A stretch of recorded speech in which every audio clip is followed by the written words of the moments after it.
Hi everyone, it's Katrina. Number 10. The Bosnian Pyramids. An amateur archaeologist recently made the wild claim that he discovered the world's oldest pyramids. These alleged pyramids are supposedly hiding in the Balkans, specifically in the country of Bosnia. And while many experts have their doubts, Sam Osmanagic is convinced. He says the pyramids go back at least 12,000 years, to a time when a great European civilization rivaled any other in the world, including Egypt. Now, if you know about history, you'll know the dates don't quite line up. Ancient Egypt goes back about 5,000 years, Stonehenge a little further back than that.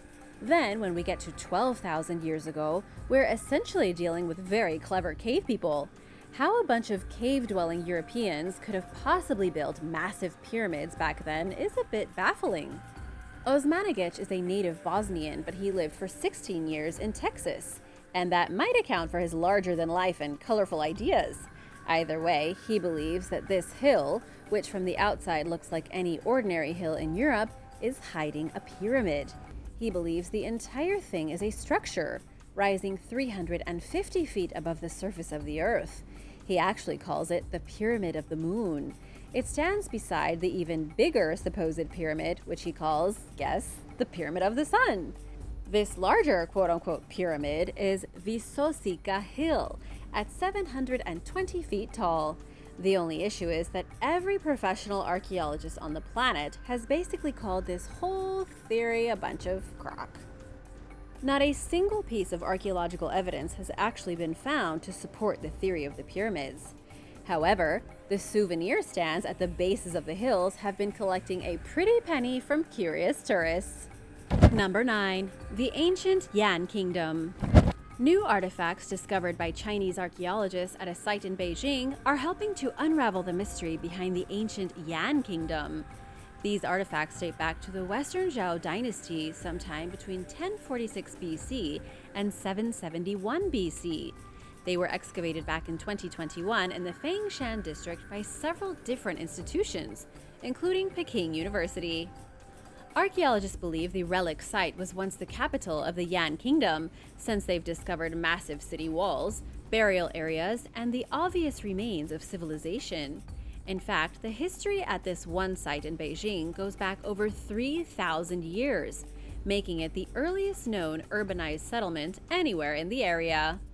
From between October and December of 2021, archaeologists uncovered 5 ancient tombs, 3 neighborhoods, and over 100 cultural relics like silks, pieces of ivory, pottery, and bronze artifacts. These discoveries will help archaeologists to piece together how the first urban city in China originally formed, then how it became culturally important throughout the dynasty. All we know right now is that the Yan Kingdom appeared in the 11th century BC. Its capital was called Ji, and it later changed to Yanjing and then Beijing. The city itself has a very deep history, and archaeologists have finally gotten close to its roots. Number 8. Lost French coins. In eastern Poland, a massive hoard of silver coins was discovered from 1,200 years ago. The coins were minted in the Carolingian Empire, and archaeologists believe they may have been part of a historic ransom in which Paris paid an army of invading Vikings not to sack their city. This was the first instance that anyone found so many coins from ancient France in Poland. Before now, only 3 of these coins have been found so far east, yet this hoard contained hundreds.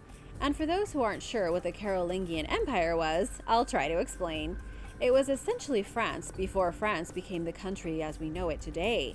Founded by the king of the Franks, Charlemagne, it included all of modern France, slices of Germany, pieces of Switzerland, and even a few parts of Italy.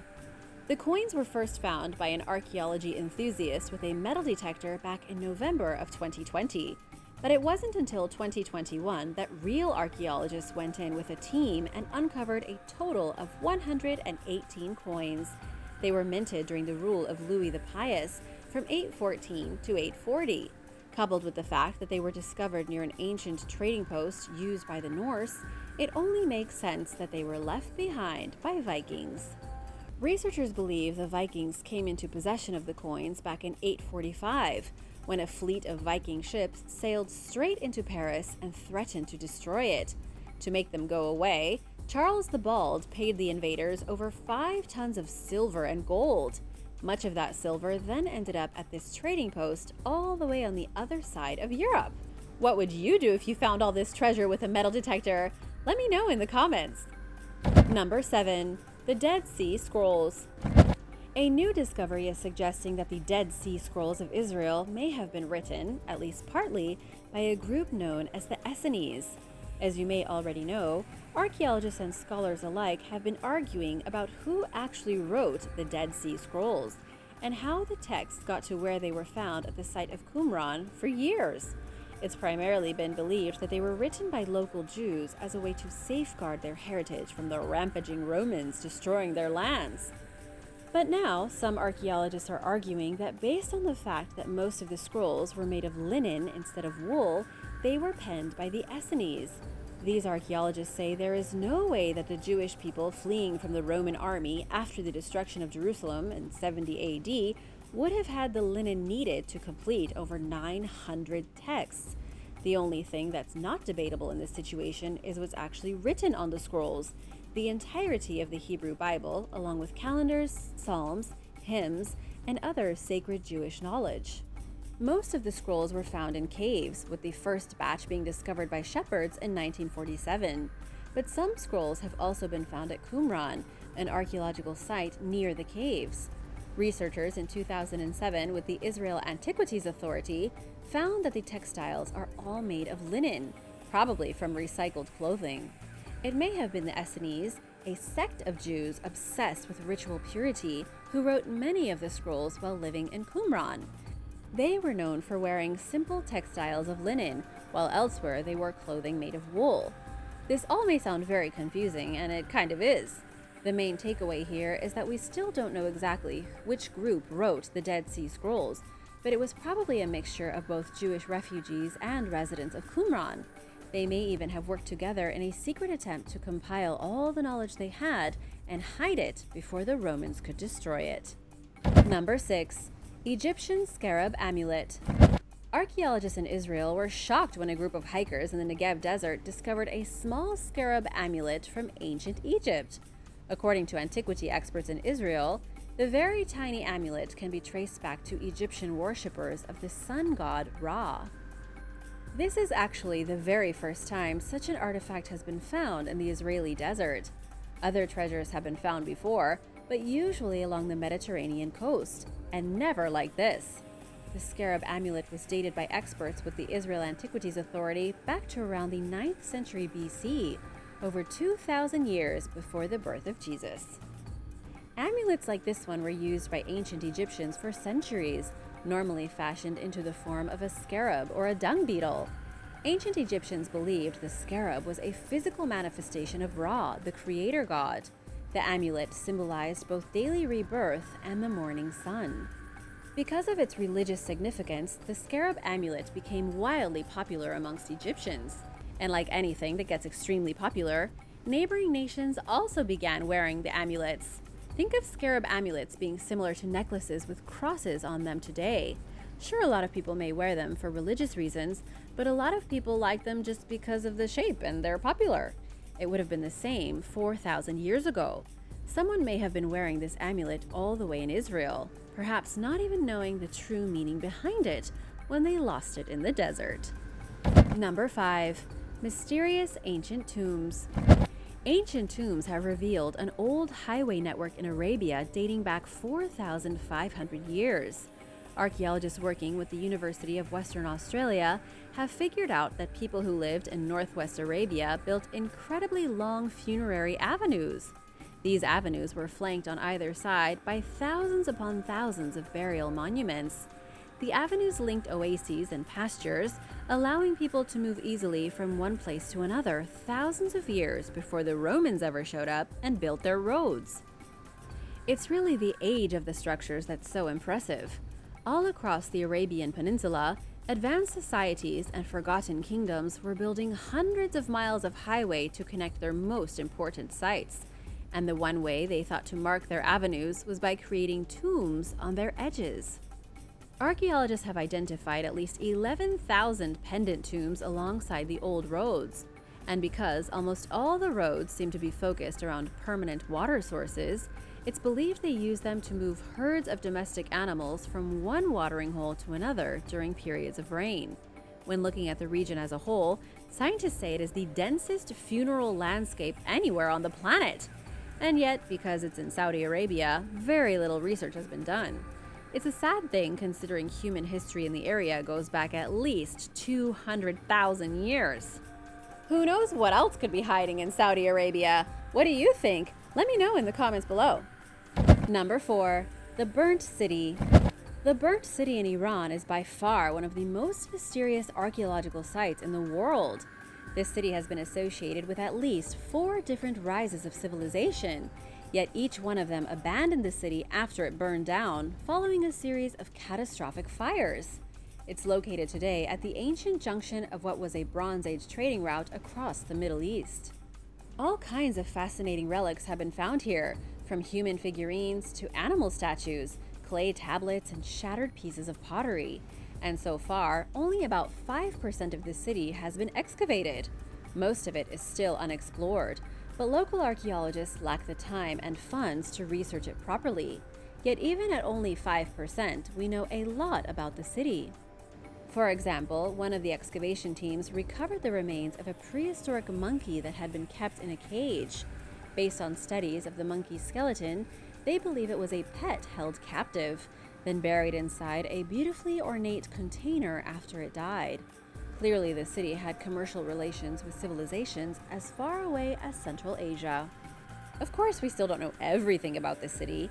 It was founded in 3200 BC, then forsaken and forgotten by 1800 BC. But between that, there were at least 4 main periods of occupation that each saw a disastrous end. Number 3. The first hybrid animal. A new study has revealed that Bronze Age bioengineers managed to create the very first hybrid animal.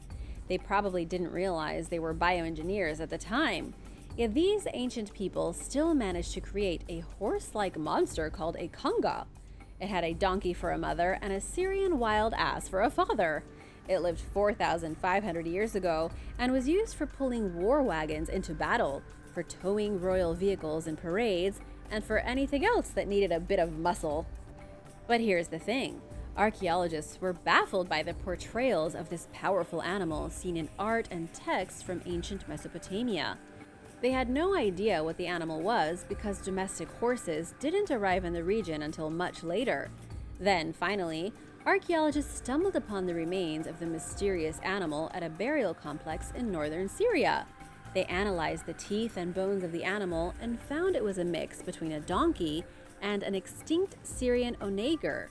This proved to be the earliest physical evidence of a hybrid animal being bred by humans from 2 different species. Talk about an incredible discovery. Number 2. Canadian Stonehenge. Iniskim Umapi was built by ancient indigenous people in Canada hundreds and hundreds of years ago. Archaeologists refer to this mysterious place as the Canadian Stonehenge, although others call it a simple medicine wheel. No matter which way you look at it, this ancient structure is one of the oldest religious monuments anywhere on the planet. Perhaps even more fascinating is the fact that local indigenous people in Alberta are still visiting the monument to make spiritual offerings. The medicine wheel is located far from civilization, on a barren hill in the middle of nowhere.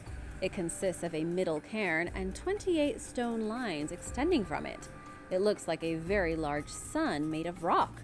The Blackfoot tribe named it Iniskim Umapi, which translates roughly to Buffalo Calling Stone Sacred Site. When the Europeans found it, they named it the Majorville Medicine Wheel, after the nearby post office. It's true that there are plenty of medicine wheels scattered across the northern plains, all the way from Wyoming into Saskatchewan, but this is the oldest one known to archaeologists. Studies have estimated it being at least 5,000 years old. That means it was built at around the same time as Stonehenge. It's actually just as mysterious as Stonehenge, since nobody has been able to prove what it was originally used for. Nonetheless, Indigenous people continue to seek the wheel today in hopes of healing everything from anxiety and depression to other ailments. Number 1. An ancient church. Archaeologists were shocked to discover an ancient church during construction in Buckinghamshire. The church was built sometime after the Norman conquest of 1066. This was when England was invaded by the Normans, the Bretons, and the Flemish. There were also some French troops there under the leadership of the Duke of Normandy. The Normans were successful in their invasion, and they took London. The Duke of Normandy was then crowned King of England and became William the Conqueror. Norman laws were introduced, castles were built, and churches were constructed as well. And so it was that the Church of St. Mary's was founded in the year 1080. Sadly for the church, it fell into ruin and was eventually demolished in the 19th century. Then, 1,000 years after it was originally built, a new railway line commissioned by the government caused it to be dug up. A team of archaeologists had to dig up graves and thousands of artifacts to get to the bottom of the church's mysterious history. The biggest mystery, according to lead archaeologist Dr. Rachel Wood, is that the church was built in the middle of an unoccupied field, nowhere near any kind of civilization. And even more confounding, the team discovered 3,000 skeletons and evidence of activity from the Iron Age, the Bronze Age, and the Roman period. The exact position of the church seems to be some kind of mysterious holy site, and has been for thousands of years. The church built after the Norman conquest was only the most recent structure. It was built on the bones of a Roman structure, which was built on the bones of an even older structure. Yet no one has yet discovered what made this seemingly insignificant plot of land so important to ancient people. Thanks for watching! What do you think made ancient people continue to build structures in the same location again and again? Let me know in the comments below, and be sure to hit that subscribe button if you haven't already. See you next time!